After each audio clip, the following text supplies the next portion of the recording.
Welcome, everybody, to a new edition of UFO Man Live. My name is Tim, or UFO Man, and to my side is my co host, my friend Tommy Highway. Tommy? Hey, folks, I'm Tommy Highway. I want to thank everybody for coming out as always. Folks, we have a fantastic guest for you this evening. His name is Wes G. Roberts. He's an experiencer, he's an author, and I'll tell you, folks, when we are actually going to bring a guest to you, we always interview people like midweek, kind of a meet and greet, get to know these folks or whatever. And every now and then we'll actually hit it off with one of these people so much. And Wes is just one of those guys. Fantastic guy, very funny, great sense of humor. Folks, he has a fantastic story to tell. We are honored this evening to have Wes G. Roberts with us. Thank you very much for being here, sir. Tommy, Tim, thank you for having me. You're more than welcome. Our pleasure. Wes, first question of the night is, can you tell us a little bit about yourself? Definitely. I don't know if I was unlike a lot of other teenagers in that I was vacillating between things like spiritualism, the paranormal, for a short period of time, Orthodox religion, magic, you name it, as a teen. And I started to get, I'd have to say, a calling for some things that really interested me. For instance, I got to meet a medium. She's no longer alive, but she spoke at one of the library branches here. And she sent me a letter, and it was like, my heart's going, she sent me a letter. A medium sent a letter to me. So I was really fascinated by that kind of thing, by seances, by spiritualism, which I investigated for a short amount of time. Still interested in to this day. I think they perform a very important role for us. And so I was sort of wondering, what direction am I actually going to end up in? So I started to look at things like the paranormal, telepathy, parapsychology, ESP, ghosts, hauntings, things like that. I got involved in a parapsychological research institute, and I was there for about 9 years. The first 4 or 5 were really busy. I went to everything I could possibly go to, from investigating telepathy to seeing if plants responded to real life threats, to checking out haunted houses. So I was kind of all over the map, but I kept my focus on things like the paranormal. So through that Society for Psychical Research, they formed a standing committee on ufology. This was not MUFON. This was its own little thing through the society.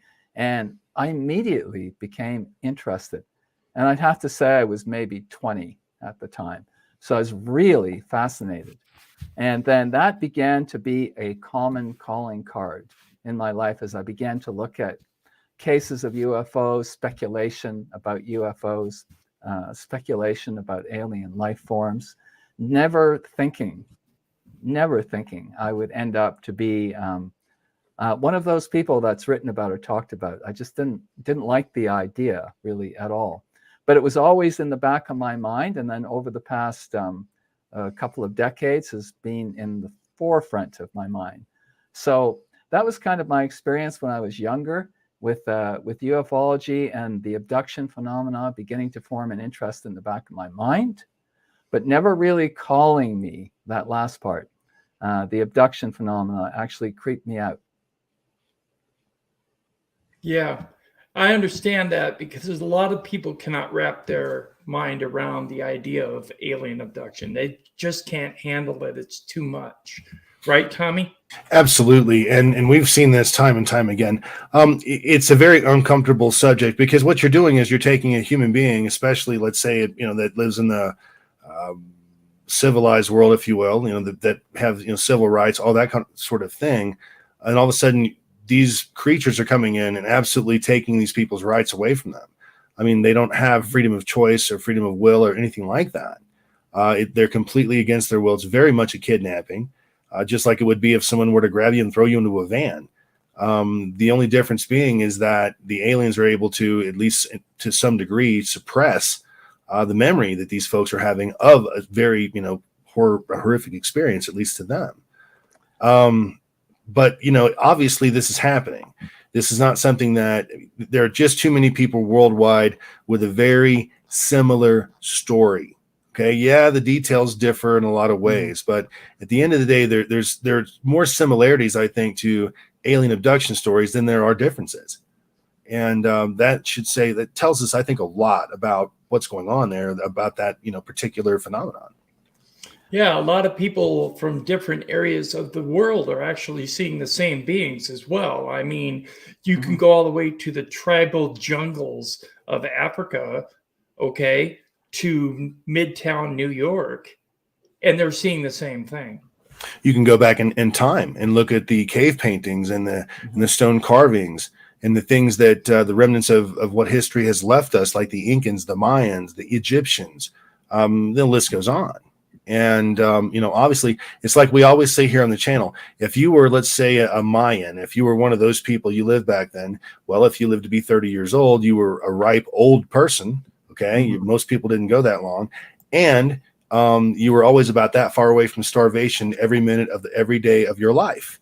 So when you sat down to create a monument, a statue, a stone carving, a painting of a UFO with three aliens standing underneath it, I got to figure that you really meant that. You know what I mean? That was Me important to too. you. Yeah. Well, I mean, Wes, what are your thoughts on that? You're both mentioning commonalities that occur, and I was not to find out about some of these until far into my journey of hypnosis and far into my own revelations. I thought that some of this stuff just happens to me, and you really feel isolated until you start talking to other people. You really feel isolated. Like, that's crazy, I have to say to myself. And I know all abductions aren't physical. I used to call them psychophysical or spirit abductions, which happen all the time. I think it's a lot easier to do that than to get you through a roof or a wall or something like that. So, yeah, there are a lot of commonalities worldwide in talking to other experiencers.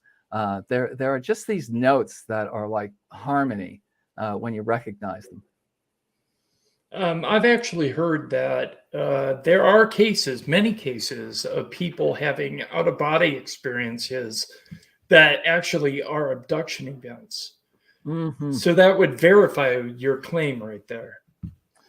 I think, Tim, that you transition into a lot of these experiences. I know I have transitioned from the dream state or from an out of the body experience into an alien experience. I think that makes some of the aliens happy campers, quite honestly. Makes it easier for them. We're very accessible when we're in an altered state, like theta states, when we're deeply sleeping and dreaming. So they can just reach in and pluck us out.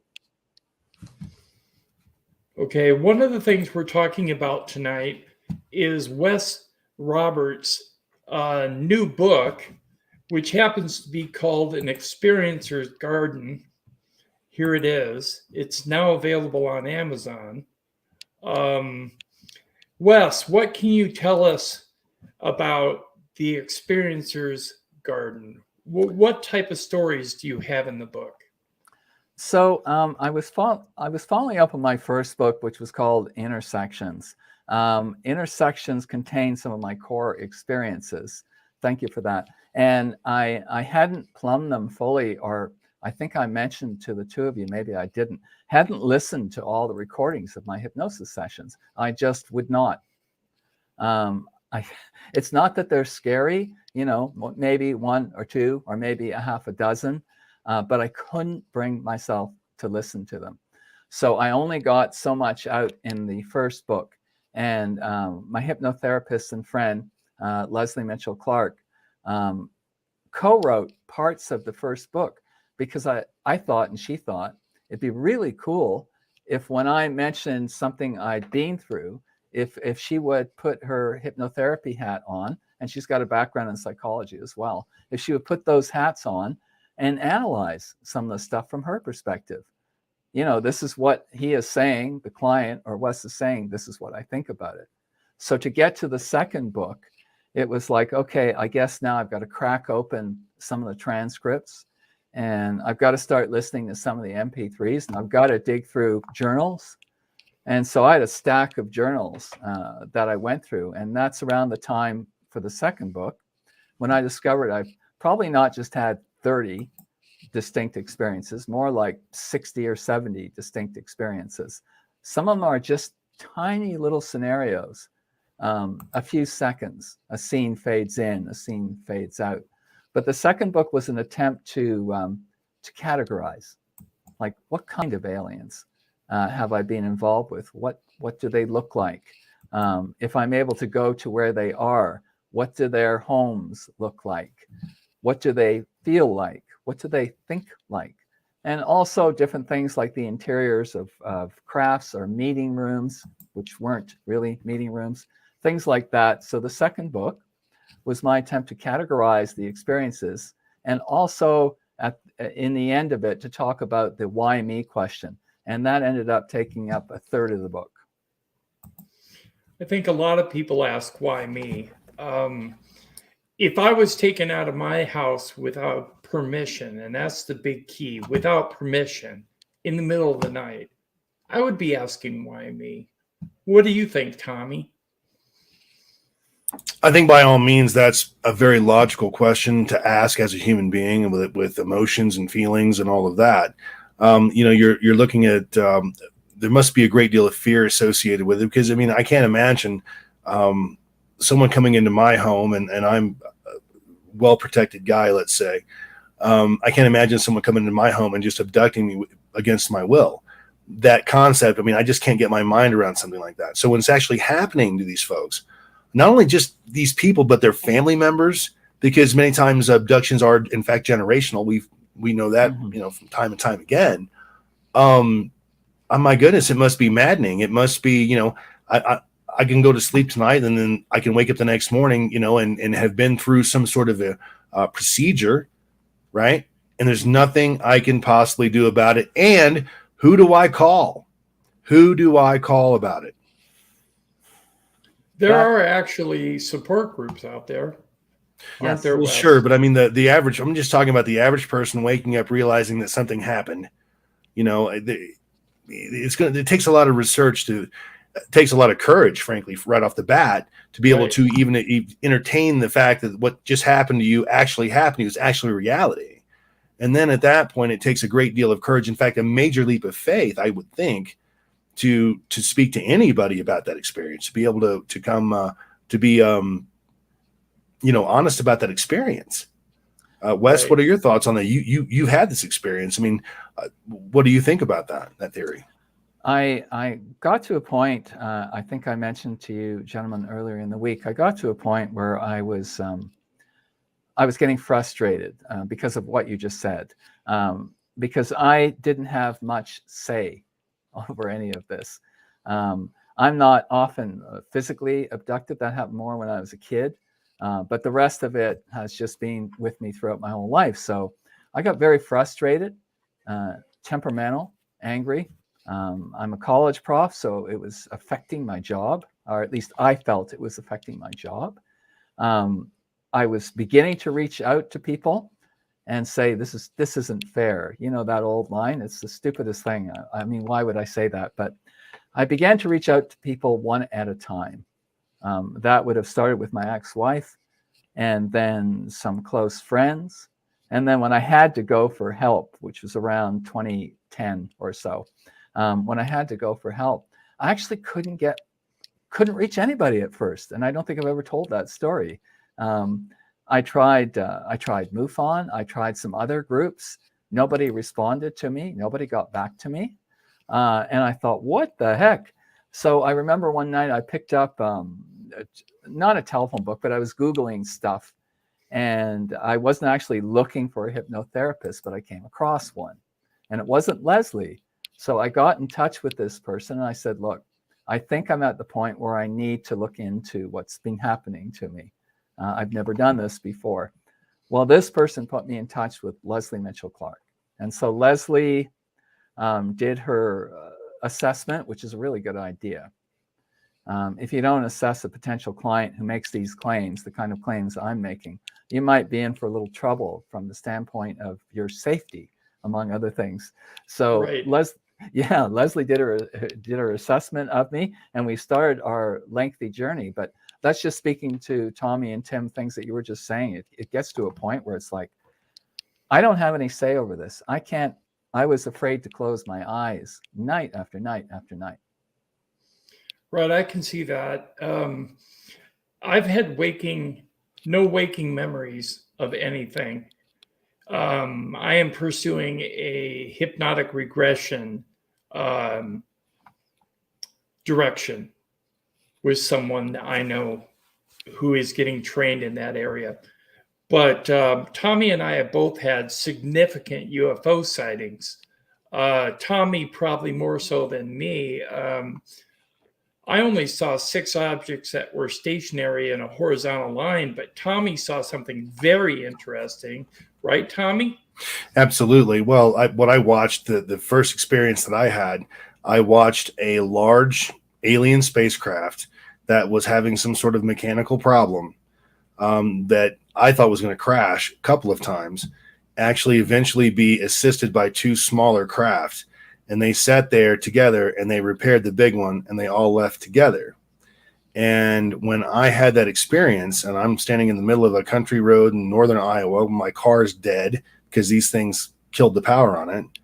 And I went through an entire range of emotions. Fear. I mean, I'm a 19-year-old kid. I was scared. I promise I was.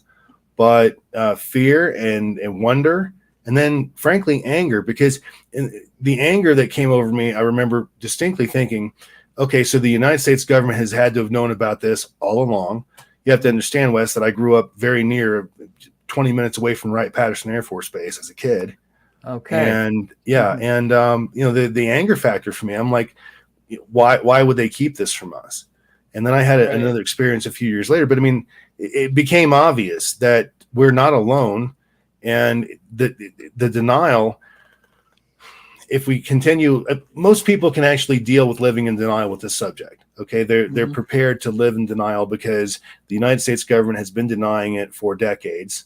And people, I think a lot of people just really like that. They just want to go ahead and stay in that comfort zone. Now that the UAP report has dropped and the United States government has in fact validated that these things are in fact real and in our skies, I think people still want to be in denial about that. And I mean, it's like, I can see it, I can hear it, but I want to go like this and like this because I don't want to deal with it. Right. It's like they're living in a box and they don't want to step outside of it. Absolutely. I can understand that. I would say to both of you, I've maybe once seen a UFO when I was a teenager, and it was a gazillion miles away, but its flight pattern was pretty erratic. So that's what I thought it was. And then in some of my experiences with these creatures, I've been aboard craft, but I don't get to see them. And for a long time, I thought, well, isn't that what I want to do? Back when my interest was sparked, don't I just want to see one? Like, yes, but it hasn't happened. I've been on the other side of that equation. The UFOs I saw were 50 feet away and 500 feet in the air, and they're the size of cars. So I'm telling you, I've seen them up close. And I know Tommy's seen them up close. He's seen one over a boat. It changes everything. Your entire, wow. I mean, the foundation of your being has been changed. And what kind of sucks about that is it's not even something that you did, none of your own doing, so to speak. It just becomes, after you get that knowledge that we're actually not alone in the universe, that this entire UFO thing is not, in fact, BS. It even changed the partner that I was with, the girl that I was with. I had to leave her over this. I mean, long story, but you name it. I mean, it's a very profound effect on the person that's actually witnessing these, having these experiences. And Wes, by your books, this better than anybody. My goodness.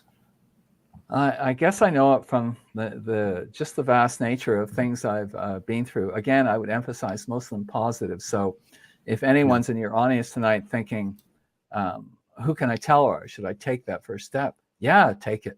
Tell me if you want to. I don't care who you tell, but I'd normally recommend, start by telling somebody you trust and love and hope they don't walk the other way, because that for sure can happen. And I'm sorry to hear that happen to you. I've actually found out along the way during my journey through ufology that when I speak up and talk to people, for the most part, they're receptive and they will talk about it. And if they've seen something, they'll tell me. And if they haven't seen anything, they'll tell me as well. I met But a young teenager recently that didn't even know what a UFO was, but I talked to older people, say, Hmm. I don't know, older people, and they're like, "Oh yeah, I saw something over a barn when I was out driving in the country," or "I've seen something when I was 18," or they're more willing to talk about it because they've thought it out for a while, whereas kids nowadays aren't really um, looking into it as much. I think. well, everything a kid sees is a drone.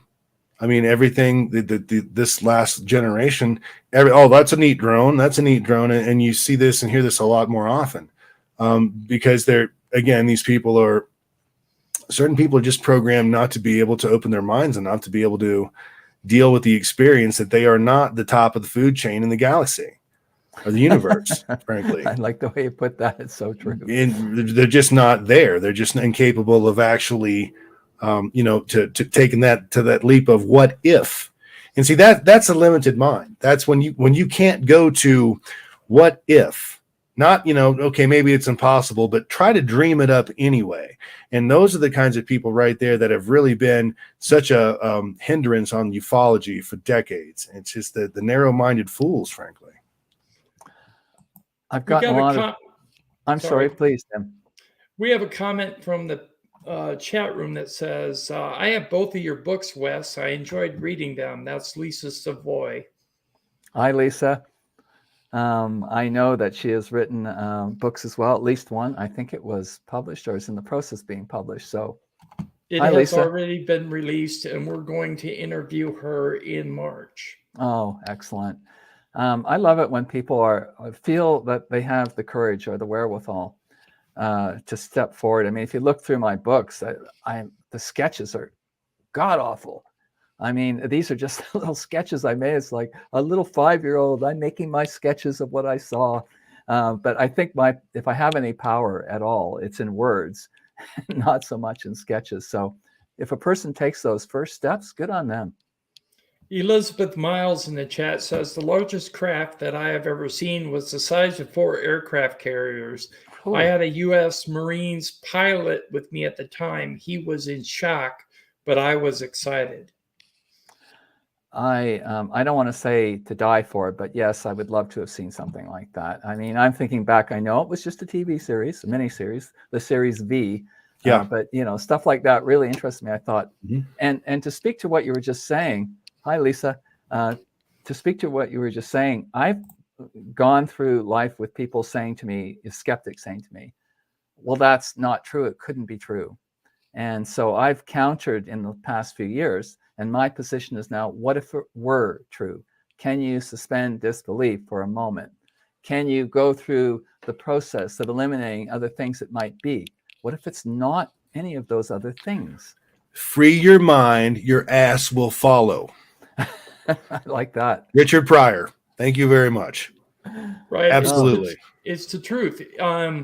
If you open up your mind and you see what's really going on around you, you would be flabbergasted because of the amount of information that is available in regards to things you never even heard of. It's just incredible what's going on, and the depth of what is going on within the UFO community is so out there that I think it's really difficult for most people to wrap their head around. I mean, it mainly shifted my world paradigm big time, and I'm sure it's still doing it to Tommy as well. The problem is there's so much information out there. With the advent of the internet, we how can I put this? We gained a contact as a species, okay, that I'm not sure that we're actually ready for. I mean, it used to be you'd send, if you wanted to talk to some guy in Russia, you'd send him a letter. And then maybe you could send him a fax later. Then all of a sudden now we can talk just like we're talking right now with anybody around the world. which that's great as far as passing good information back and forth. That's wonderful. But what happens when it's bad information? What happens when it's a fabrication and things like that? You know, they like they say a bad rumor will, you know, go around the world in a couple of minutes, and that's true. And that's one of the things that we have to fight against here in ufology in the modern era is the misinformation, because now it's not misinformation is no longer a news article. Now it's a link on Facebook or something that can go viral, even though it can be completely BS. And Wes, I would be very interested in hearing about your theory on that, on the misinformation with the internet and what have you. I'm a real techno nerd. I am just such a nerd, computer nerd. So I was introduced to the internet before it was largely available to the public, because I was working at a medical research institute in communications. And they were the first people I know of to get on the internet with just a few thousand sites at that point. And since then, and because of some of the things I teach, it's about credible versus incredible. Credible sources versus incredible sources, authentic sources, genuine sources. How do you sort through it all? Yeah, vetted sources. Yep. Mm-hmm. Oh, that's always been the challenge in ufology, and we face this on a daily basis. I mean, Tim and I, we get all kinds of videos that are sent to us that we know are just complete BS. People that are just trying to get attention. We also get some incredible stories that we just simply cannot vet. And it's not that we don't try to vet them. It's just that the story makes no sense. And that's why it's so nice to have, a person like, a guest like yourself, Wes, on here that's had these experiences, written about these experiences, that understands that and understands the importance of credibility, if you will. Right. That makes sense. Well, thank you for saying that. Could you, Wes, elaborate a little bit on some of your experiences back in the 1980s? Yeah, surely. I mean, that's what really eventually put me on this road. I say eventually because I had a key experience in the late 80s that it just dogged me. I couldn't get it out of my mind. And it stayed in my mind from the 80s, 90s into the 2000s. And I kept saying, I don't know why this is so compelling. I don't know why this keeps calling me. I tried countless times on my own to get back to the main location of this experience and could never. And I think that just jives with other stories I've heard and with other experiencers. This isn't on-demand stuff. Like, I can't call up aliens I'm connected with or who are connected with me and say, appear. I can't impose my values or sometimes my needs or wants on them, because they will not. And they still will not. They do not appear on demand, at least not for me. So the 80s experience it took place in, I'd say, 5 stages. And I want to use the word stage as if we're talking about a Hollywood movie, a sound stage or a stage. And the stage is set up with its props and devices, and then you step onto it. And so that's the way this 80s experience was. The first stage took place in an airport in the middle of the morning, 2 or 3 a.m. I know from my own experience, that's not going to happen here. Planes stop landing at a certain point here, and they start a few hours later. So I seem to be all alone at an airport, looking through those big, plexiglass windows, watching airplanes take off. So that was stage 1. And did I think it was peculiar? No. Should I have? Yes. I wasn't lucid enough to question it at that point.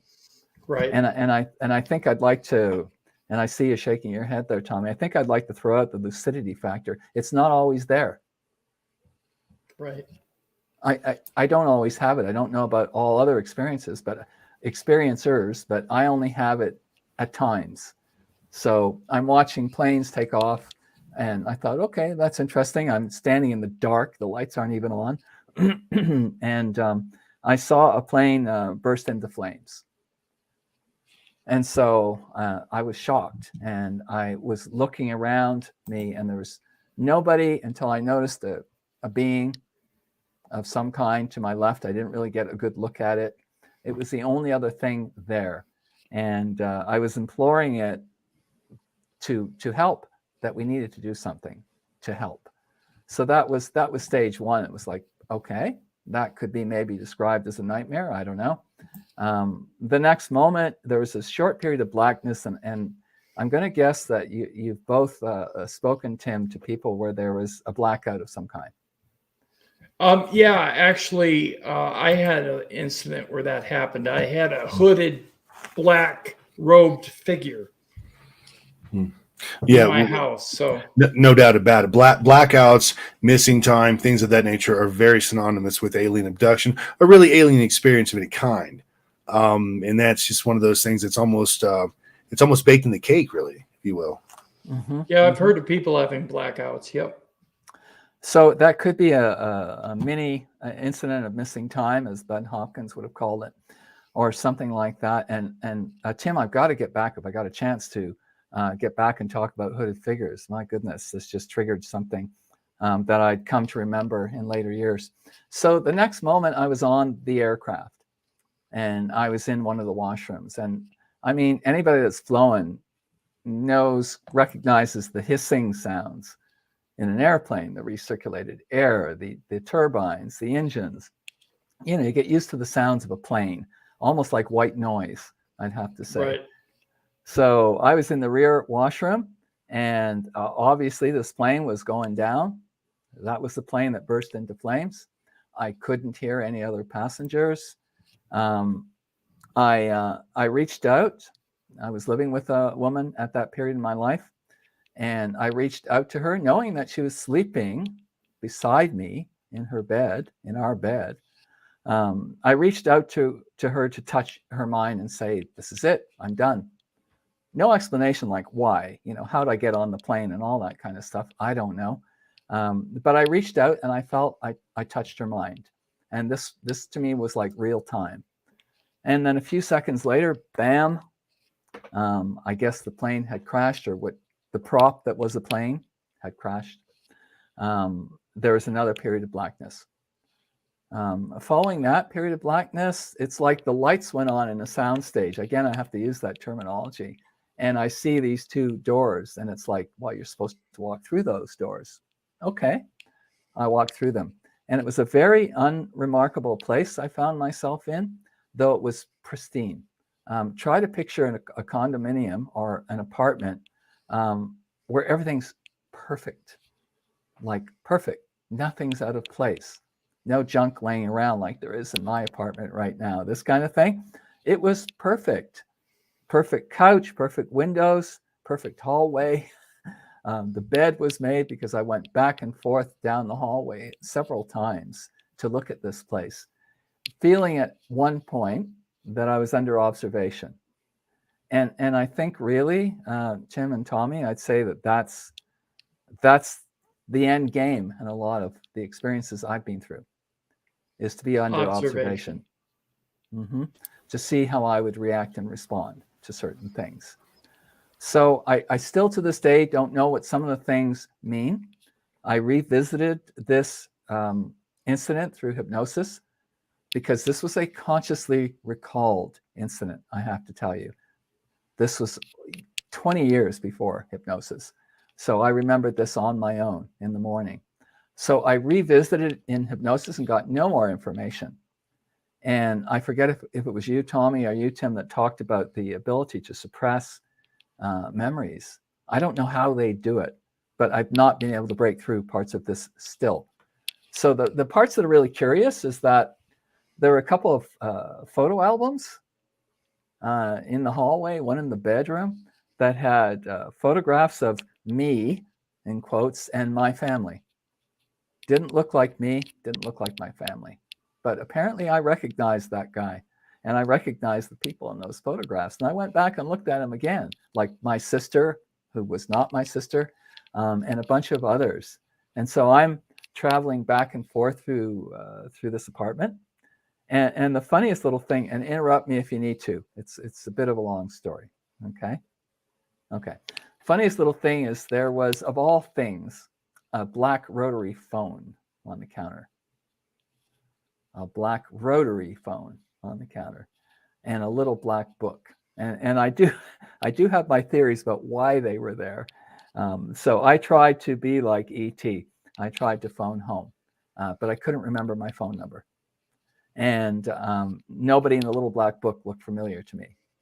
So at a certain point, and I don't know if you two have heard this, or perhaps somebody in your viewing audience has heard this, at a certain point, I was sure something really strange was going on. I was sure I was being observed and something odd was going on. And I got a glimpse of, though never fully face on, of what I can only call a brown-skinned person, a brown-skinned being. And I've since read about these beings showing up in other situations, but it was a brown-skinned being, and it was sort of shadowing me around the apartment. And when I began to question my reality, it was time to go. If you don't mind my interrupting, Wes, Not real at quick, all. we've got a clicking noise coming from somewhere. I think it's on your end, actually. I don't know what it could be, but I'll try and keep more still. Maybe it's the chair I'm in. It's like click, click, click. It's strange. Anyway, I didn't mean to interrupt you, but I'm not hearing it right now. No. Oh, well, sorry about that. Thank you for no letting me problem. know. Not a problem at all. Just that the audience is mentioning that, and please continue. Okay, yeah, thanks for mentioning that. I don't know what it was, but so the next phase was I was to be escorted across what seemed to be a field or a tarmac of an airport, with one alien being on each side of me. And there were at least 50 other people being escorted, because I looked down a long line and saw these people. Each of them had two beings, one on each side. And I was taken to what I thought was customs. In my little pea brain, I thought, well, that's got to be customs. They're going to get me cleared through customs. I don't know, I don't know why I thought that. So I got through customs, and there was something that I took to be an elevator. And I've since read and heard about these devices, but long after the experience. I got into this cone-shaped thing or tube-shaped thing with like a point on top and a point down below. And I was standing on a grate, like a sewer grate. You could see through it, and there was one above me. And the door whooshed closed. And I had intensely bright light from the bottom and the top. And I had a sense of motion. And so I had to shield my eyes. It was so bright. So the final phase was I'm apparently back at the airport. And one of my sisters and the woman I was living with had come to meet me and take me home. So make what you will of it. That was the experience that dogged me for 2 decades. When you were talking about the rotary phone in the room, I've heard and read about instances where people have had encounters where whatever took them tried to recreate their habitat and may have misinterpreted the year. So some of the items in the habitat are incorrect, such as the rotary phone versus having a cell phone. Mm-hmm. So I kind of wonder if that isn't what happened in your situation. I've heard this, Tim, that they mine or probe our backgrounds, and then they try to get stuff right, but they don't always get it right. They do little faux pas like that, like a black rotary phone or a little black book or other things I've seen. There was a mass abduction at some point. This was back, I believe, in the 90s, where people showed up back home with wearing different underclothes, where like bed nightgowns or whatever, different. They don't own this stuff. It doesn't even smell like them, and there are stories like that. So you have to, again, you have to take this entire. I think what people tend to do in terms of alien abduction is they want to take this on a case-by-case basis. Mm-hmm. And that's normally a logical thing and a logical way to approach a subject. However, the alien abduction experience is so vast and it's worldwide and it's been happening for so many years that I almost think that you have to look at this as a whole, not from the individual perspective. If that makes any sense at all. It makes a lot of sense once you correlate your accounts with other people's accounts and how long they've actually been going on, and things that would not have been interpreted as an alien abduction or experience decades or hundreds and hundreds of years ago. They would have been seen in a very different way. So yeah, I totally agree with that. I think that they check through your minds and they come up with this stuff. Is like, really? And that was the second or third time that's happened to me, this black rotary phone business. Well, it's kind of like the Legend of the Men in Black. Sometimes they show up at your door dressed in 50s clothing because they misinterpret the time period. Even driving old cars. Old cars. Right. Old black cars. Yeah. So it's kind of like they're misinterpreting the time period because they don't understand or grasp how we judge time. And I think obviously that the alien race probably doesn't exist in our time frame. So they probably don't understand. So they're just probing our memories, and sometimes the older memories are stronger, more pervasive, and perhaps that's why they're doing that. I think that's very possible. Their concept of time and what we might need or not need as a species.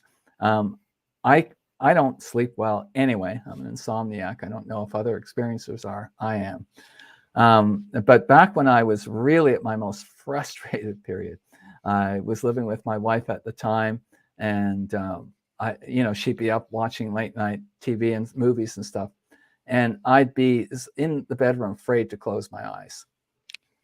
I'd just be afraid to close my eyes, and that just exacerbated my sleep problems. And at one point, Leslie said, "Well, that's go into hypnosis and say to them, Wes needs to sleep. This is a normal thing." I'm not kidding. We actually approached it that way once, where it's like, cut him some slack. This is a physiological requirement, or he's going to go off the deep end. So we actually addressed it at one point.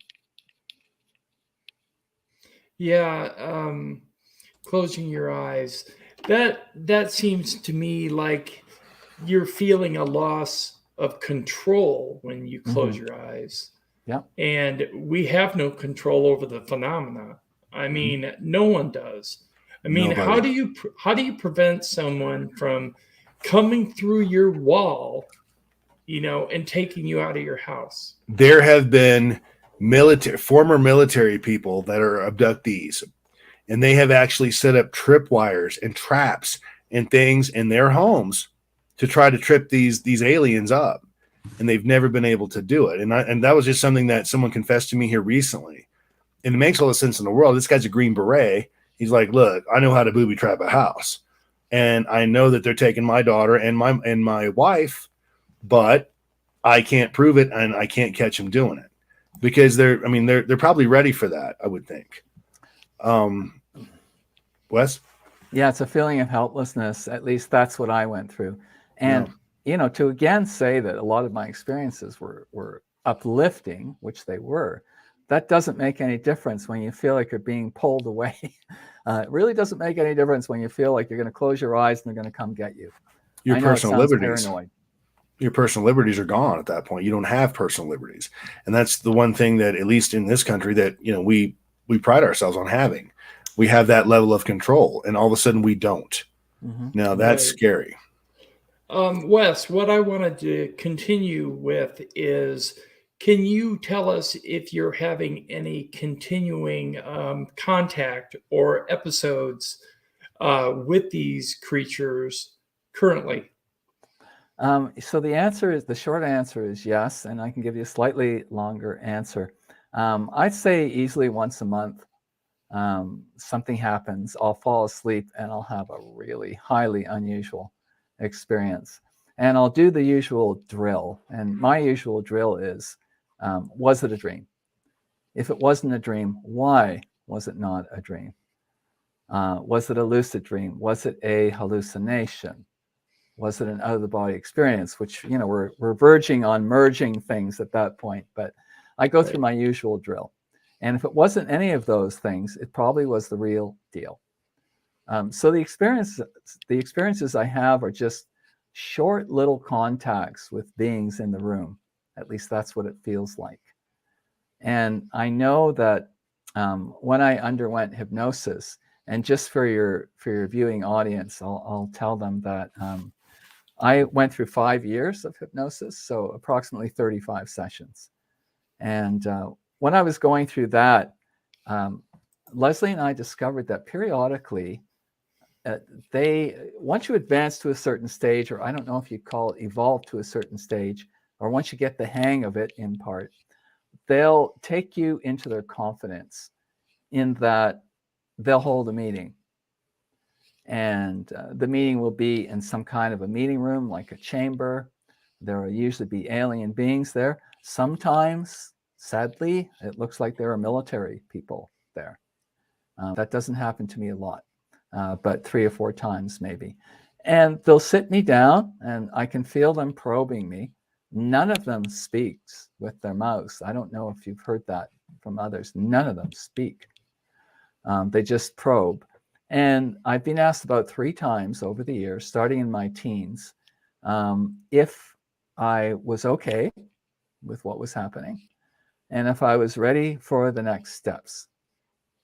This to me indicated some sort of, I don't know if I'll call it benevolence, but concern. You know, is this taking? Is he able to continue to deal with it? Should we still be in touch with him? And I would say to you also, Tim, that there was one of the key hypnosis experiences I had, one of the first 2, and I wasn't interested in anything other than the 1980s experience. But one of the first 2 I had, I was with a little girl, alien being, and I was a little boy. And this was a physical experience. And that being, this female being, has been with me all my life. Still is. Okay, we have a question from the chat room from Snoopy SN101. Says, Mr. Roberts, have you any other alternative memory experiences? If I could ask for clarification, by alternative, what does that mean? Like the one I just described, or other ones like this? Other memories other than what you just described. Oh gosh, yes. Oh yeah, absolutely. I'll mention a couple. Tim, you mentioned earlier about hooded figures. So when I was in my teens, and all sorts of weird stuff was happening to me because I was being open to it, whether it was spiritualism or magic or out of the body experiences that I didn't want, and I didn't want them. All sorts of interesting stuff like that was happening to me. And I'll never forget one night I was sitting up. I was not asleep. I was sitting up, quite awake. And I don't know about your own experience, Tim. But in my doorway of my bedroom, 3 hooded figures. 3 hooded figures. And I was just in terror. They didn't speak. They sort of pointed at me, and it's like, come with us sort of direction. And it's like, no, I won't. I'm not going with you, you know. But the hooded figure thing, when you mentioned that, Tim, really freaked me out because I've forgotten about that. So once I started to sort of come out and understand my position here, what I was going through, I thought, well, wait a sec, that had to be another example of an alien encounter. Very physical, very waking, real-time experience. Mine was not waking. My girlfriend actually saw the creature in the hooded robe, and she only saw their hands. She did not see a face, no feet, and it was at least 5.5, 6 feet tall, and it was moving toward me where I was sleeping.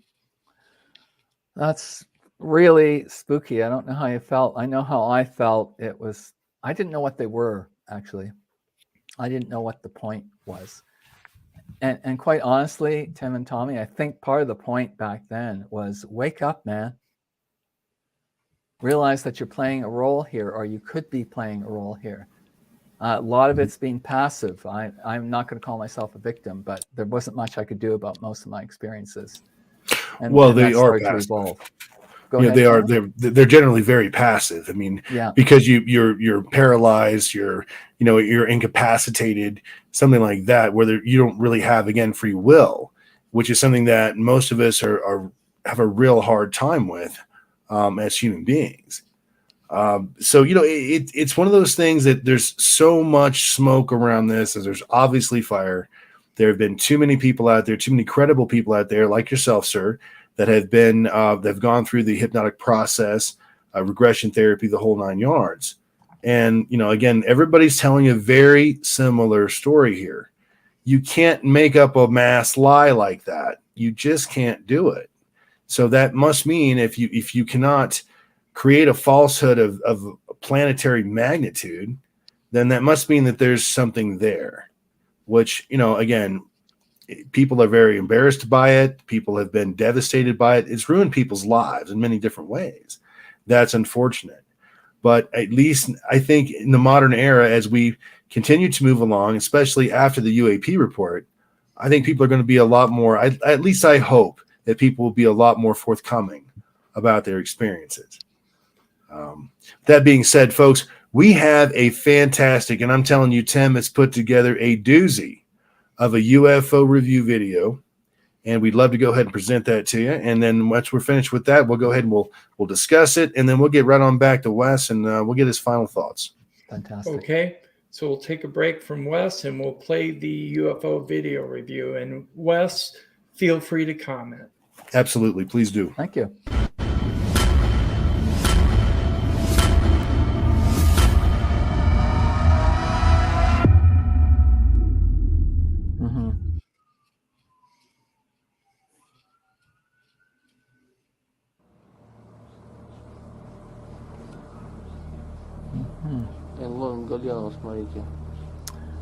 Kind of like an orb, which is a connected topic, I think. I had a different feeling on this one. Hey guys, it's UFO Man. Almost thought it was Here's a balloon. clip coming out of Moscow, Russia, of what appears to be a spotted globe type object. Don't know what it is. It is a UFO in the true sense of the word, being an unidentified flying object. It does pass behind some trees. It seems to be self-propelled. Make an assessment. Let me know what you think down below in the comments. Coming up is a replay of the original footage with the original audio, and then 4 still shots. All right, I'm going to stop this for a second. It was self-propelled, and it was moving against the wind. That's why I ruled out a balloon in the original video clip. But I still have doubts. I think I can understand your doubts. And you know what strikes me as, like I mentioned one thing, orbs, if it's legit, orbs appear worldwide, and they have for the longest time. Lots of photographs, thousands. Also, though, it looks a heck of a lot like a virus, which is an interesting concept if you want to think about it. Right. Somebody actually said that in my comments.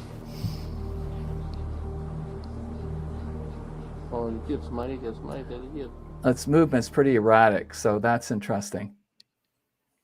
Now, here are the still shots. I put them through different colored filters to take a look at it. And the last one actually shows what looks like a light source or an energy field right there. That's different, isn't it? Aura. Wow, yeah. Here's a UFO with tendrils over Israel on 12/25. So here's Christmas. A strange object coming out of Israel of a multi-tendril shaped object with what appears to be a white light on top. Check it out. And you have to understand, folks, in Israeli airspace, anything that penetrates Israeli airspace, they are on absolute high alert, big time, to the absolute max. So they probably know a whole lot more about this than they're saying. Right. This one here, I have no clue what it is because it's so blurry, it's really hard to tell. It's like the camera focused in too close, but I tried really hard to bring it out. Yeah, the far away shots are the better shots, I think. Really fascinating.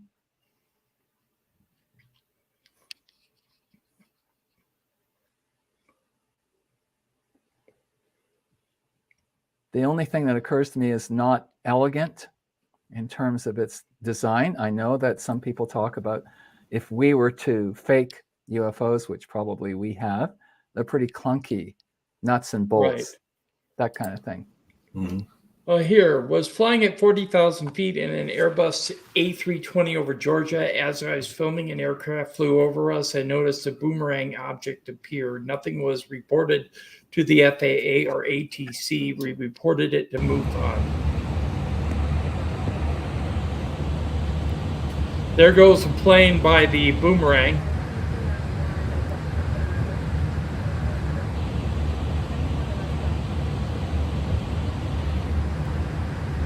The colors are not indicative of a plane because that middle light's not red. No, it's not. Now, see it looks kind of red there. Now, we all know how a digital camera can play with lights and things like that, but still, I just don't know what that would be. I don't know what military vehicle that would be. That just doesn't look right. Right. Here's a UFO spotted over Orangeburg, South Carolina on 1/6/2022. I want to point out something in this video as it goes by. There are two lights that appear to be part of a radio tower or one of those towers you see on the edge of town, but the lights actually move with the craft after a while and then disappear. Holy shit. That's pretty incredible footage. They know they've got something. Listen to that. Mm-hmm. I will zoom in.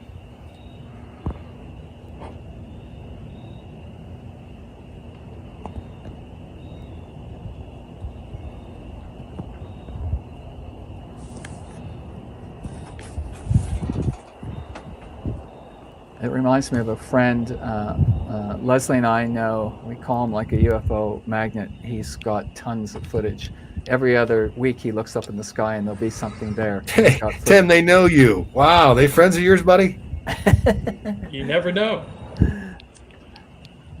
So I've seen a lot of his photographs and his Hey guys, videos. it's UFO None of them Man. this good. Here's a really awesome clip coming out of Orangeburg, South Carolina. Uh-oh, my audio's messed multi-lit up. UFO being followed by two red lights. Yeah, it is. See, the lights look stationary at first, but then they disappear. I don't know. I just sort of, I feel like I'm seeing movement there. Yeah, it's moving along with the one on the left. That's great footage. And then here they are together. Right there. Very good still. Wow. Yeah. Here's one over Yorkshire, England, merging with others on 12/4/2021. Hey guys, it's UFO Man. Here's a clip coming out of Yorkshire, England, dated 12/4/2021 of a large object merging with other objects and then disappearing. Make an assessment. Let me know what you think.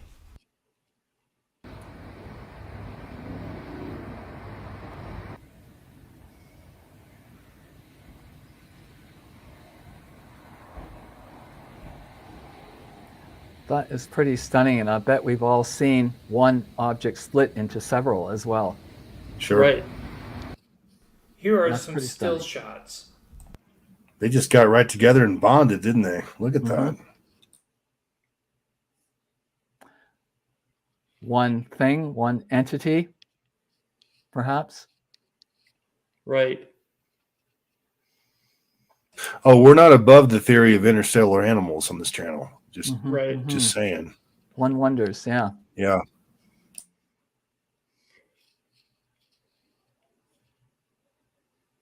Hey guys, it's UFO Man. Here's a clip coming out of Chile, filmed on January 10th, 2022 of a cylinder-type vehicle. Take a look, make an assessment, let me know what you think down below in the comments. And always, thank you for watching. Hola. ¿No se sabe qué? Vimos un ovni. Hija, acabamos de ver un ovni. When he says ovni, that means UFO. Eso es, hija. Que no, nadie sabe lo que es.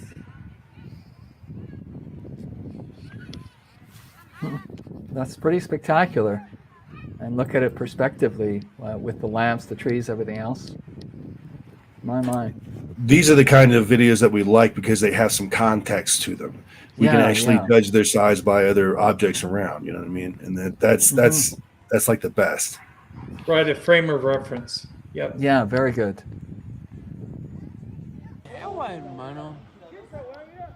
And you'd wonder, Tim and Tommy, if their lives are changed just because of this. Oh, I'm sure.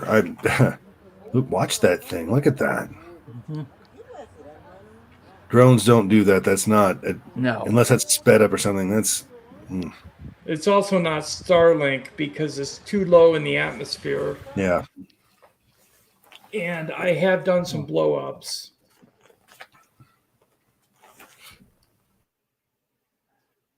And it was estimated at about 600 feet long. So that's 2 football fields in length. And I don't think we're hearing anything, right? It's like silent running.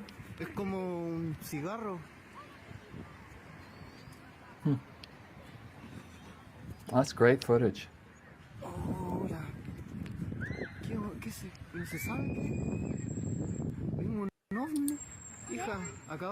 Well, it's yet another example of the fact that this is not a North American phenomenon or a Europe phenomenon. This is a worldwide phenomenon. This is probably somewhere in Peru, I think, or where's this filmed? Chile. Chile. Yep. So, I mean, all over the planet Earth. I mean, it's obvious. Right. Yep. By any other name. It seems like South America is seeing a lot of sightings recently. Yeah, they kind of always have, though. Mm-hmm. Really, the whole, remember the vampire story, the beam of light that was sucking blood out of people, that sort of thing, and that was Unsolved Mysteries, I think. Here's a clip coming from the International Space Station showing a cylinder UFO keeping pace with the station itself as it orbits the Earth. Now, this one's hard to see, but you can see it to the right of the arrow tip. Kind of slant. Mm-hmm. There is a line there. Mm-hmm. And it's keeping pace with the actual station. And it's not connected to the station. Mm-hmm. Is this just stuff that they didn't vet or they don't care anymore? Actually, at the end of this clip, it went to the blue screen and they said they had issues. I think it's before they caught it. Right. Which is very common. They like to do that on a pretty regular basis. One of the questions that's always been posed about the ISS is that why isn't the ISS equipped with the top-of-the-line 4K external cameras? Why are we still looking at 720p garbage or worse? Mm-hmm. I mean, these things are very inexpensive. I'm sure the webcam I have right now would live just fine in space. Shouldn't be a problem. I almost think they do that on purpose to keep us from seeing what's really out there. That's exactly the reason that's doing that. Yep, you bet. So this one is very blurry because we can't really see it very clearly, but it is definitely there. Mm-hmm. You've got some great finds here. I didn't know I would be treated like this tonight. This is cool. Well, you're treating us as well, Wes.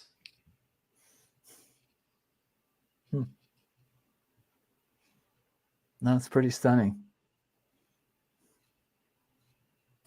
That's definitely an object. Now, that doesn't necessarily mean it's ET. Right. That could be a Russian spy job or something. I mean, who knows? But there's definitely something, and I agree with you, Tim. There's definitely a solid object there, and it is definitely keeping pace with the ISS. Right. And that's the best I could bring it out right there.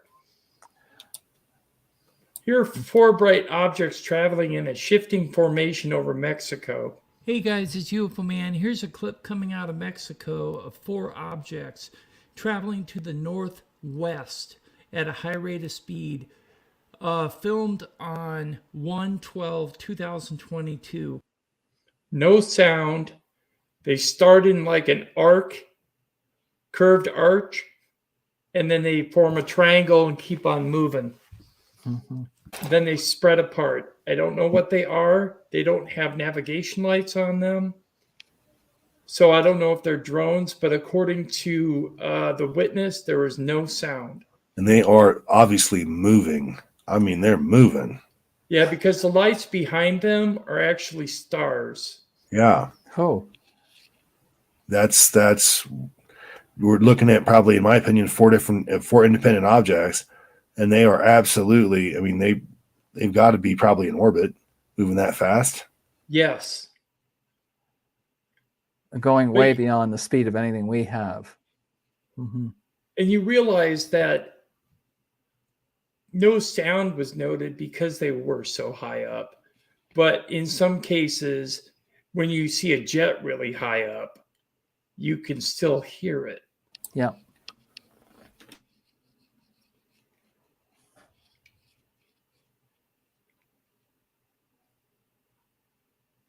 That's just like energy.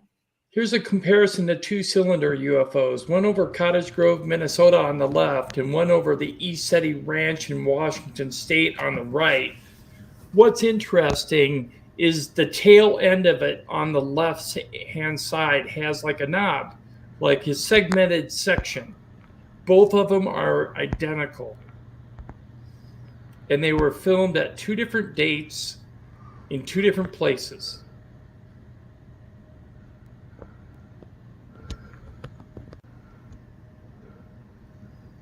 Now, whether these are man-made or of an alien nature, I don't know.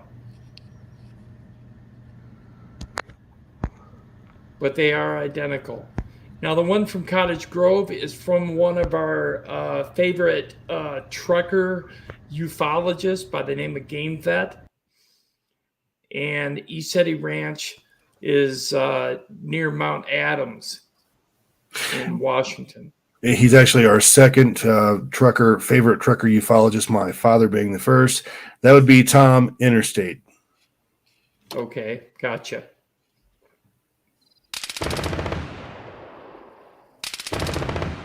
These are Romanian ground forces firing at a UFO that hovered in place for 20 hours. Can we pause this for a moment?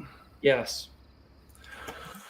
Okay, I wanted to talk about this one, folks, because about 10 years ago, the Iranians had a very similar experience. They had a light that was flying through their AAA, their anti-aircraft fire, and it was toying with it. And I mean, they're shooting at it, leading it, and all that. I mean, these guys know what they're doing. They're actually hitting this thing, yet it did nothing to it.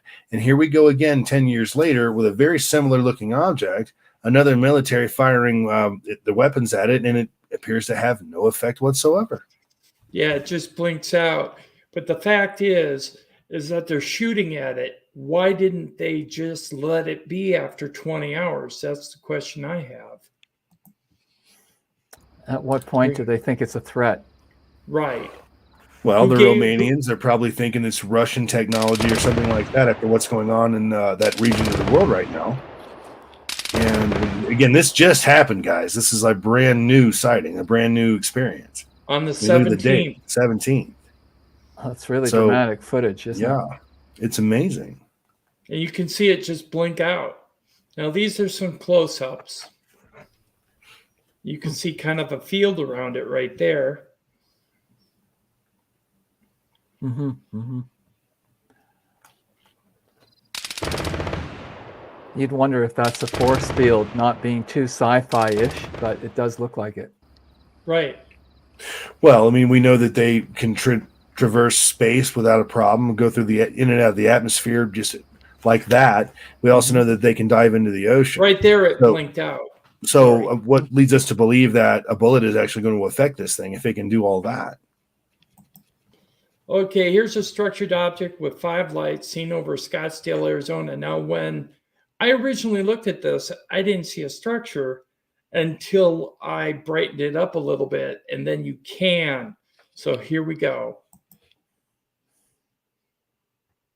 Hey guys, it's UFO Man. Here's a clip coming out of Scottsdale, Arizona, dated 1/16/2022, of 5 lights that appear to be attached to one structured object. Take a look, make an assessment, let me know what you think. Now, when I get closer, right there, it's turning. See the structure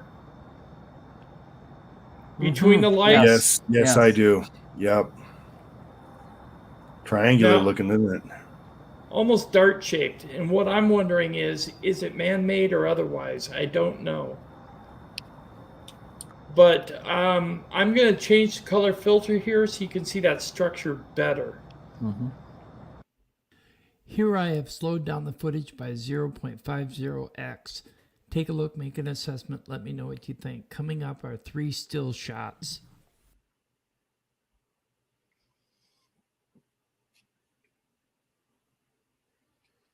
Right there. That's great. Yep. Or No right doubt there about it. even.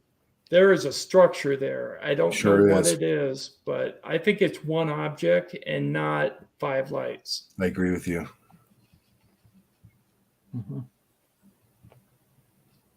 If you like the video, hit that like button and subscribe, and remember to share us out to your social media platforms. And as always, thank you for watching.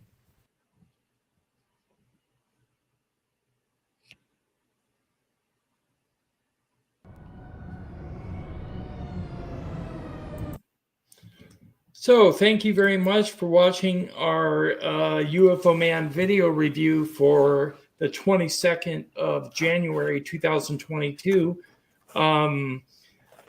We waited a while to bring this out to you because we were trying to find some really good clips, and I think we achieved that this time. What do you think, Tommy? Absolutely. Again, Tim really works hard on that stuff. The editing, the filters, and all the things that he has to go through to actually validate a video. I mean, we're talking hours, folks, per video. So let's go ahead and thank him for that. We really appreciate it. And I'll tell you, Wes, what a great guest you've been. We really, really appreciate having you on the show, sir. You are always welcome here on this channel. Oh, thank you. Do you have any last words that you'd like to part with this evening? Just that if folks want to reach out to me personally, that's easy. It's just wes@wesgroberts.com. And I'm certainly willing to listen. And if I can be of any help, I'll do that too. And got a lot more accounts, a lot more stories. So if I get another opportunity with you two gentlemen, that would be great. You're more than welcome to come back, Wes. More than welcome. Absolutely. Okay, guys. Everyone in the chat, I want you to go out to Amazon and check out his new book, An Experiences Garden by Wes G. Roberts. It was released recently. So go out and check it out and pick up a copy. And like he said, if you pay the freight, he might be interested in sending you a signed copy. So check it out and enjoy the book. Also, guys, signed copies are always the ones that you want to sell at Pawn Stars. Right. Always signed copies. Right. And first editions as well. That's right. That's right. Okay. And also his first book, Intersections, True Story of Extraterrestrial Contact, written by Wes Roberts and Leslie Mitchell Clark. Now available on Amazon as well. Please check them out. Get your copies, get them signed, and put them into your collection. Also, I need to give a shout out to Tommy Highway, who has 2 amazing books out, one called Strange Tales from the Highway and one called She Time. Tommy, can you elaborate? Absolutely, folks. Strange Tales from the Highway are my actual UFO experiences, as well as some other strange things that I've gone through in life. She Time is a book that I wrote when I was a ladies group fitness instructor while I was moonlighting as a government employee. So that's something that a lot of people bought this year. A lot of ladies have lost a bunch of weight on that, and really appreciate that support. Thank you very much. Also, again, want to thank Wes for coming out. And next week, folks, we've got another great show for you, another great UFO review, the whole deal. And you know what? We really appreciate you guys for coming out for us. Yes, thanks to everybody in the chat room for participating and everybody who watched online. And from everybody on the panel, good night. Tim, Tommy, and everyone else, thank you so much. You're welcome.